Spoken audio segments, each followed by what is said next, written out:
Joining us now are Arbi and Tiffany. They are a fun couple. In fact, we were just like belly dancing a little bit before, so life is good. They're creative, they're wonderful, and we're going to be talking today about their real estate company. Welcome to the show. How are you? Hi, Donna. Good. Nice to meet you. Good. I've appreciated meeting you because you are like a really cool creative couple. Arbi, you actually used to work in our industry. Tell us what you used to do. Oh, yeah. I was a field producer for The Daily Show with Jon Stewart back in the day, like 100 years ago. Okay. 22 years old, out of college, got hired as a PA, worked my way up, and got to write field pieces for Stephen Colbert, Stephen Carell, Rob Corddry, all guys that are, you know, huge now. Mm-hmm. And it was a lot of fun. I was very young, and it was what I wanted to do. It's what I went to school for. You know, it is lovely to have those achievements in life. And that's one of the things we were talking about backstage, is the fact that at this point in our journey, we've all been successful at least some way, somehow, whether it's winning a poster competition or something, right?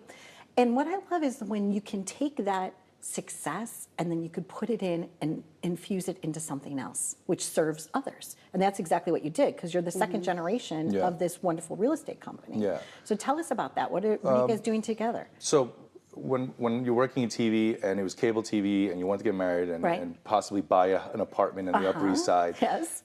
My dad has been in the business since the 80s. Okay. He went independent in '96, opened up Arbi Homes Realty and said, why don't you try real estate on the side? And yeah, I said, let's do it. He's super personable. I had background in sales. Yeah. So we got our license. Gave it a shot. Yeah. And we quit TV in 30 days. And my father always said, do right by people, always. And that's how we treat our clients, like family, like friends. For 22 years, we've been just plugging away one deal at a time and growing the business. And now we have 3 kids, 3 boys. You also have dogs, right? Or we have pets? 3 dogs. 3 dogs. It's a my lot. 3 sons and my 3 dogs, right? Yeah. Lovely. What do you love best about like when you're showing a home, when you're having an open house, or when you're doing a special event, right? Because it doesn't just have to be a boring open house. Yeah. What type of cool events are you having? So we did we had the honor of selling a 134-year-old carriage house that was once owned on the estate of the Prohibition-era mayor of New York City, James Walker, who's now owned by an artist, the 95-year-old gentleman, Ward Hooper, who was a madman in the 60s and the 70s and came up with the Saks Fifth Avenue logo that they still use today. Yeah, amazing. But he had so much artwork, like hundreds and hundreds of pieces of watercolors, right? Yeah, they were so beautiful. All of Northport. Yeah. And Tiffany, you said, why don't we have an art show? Yeah. And that's the kind of event that we were able to do that was outside the box. An art show. Yeah. By the way, check out this house that they have listed. It's 333 Main Street. It is a gem.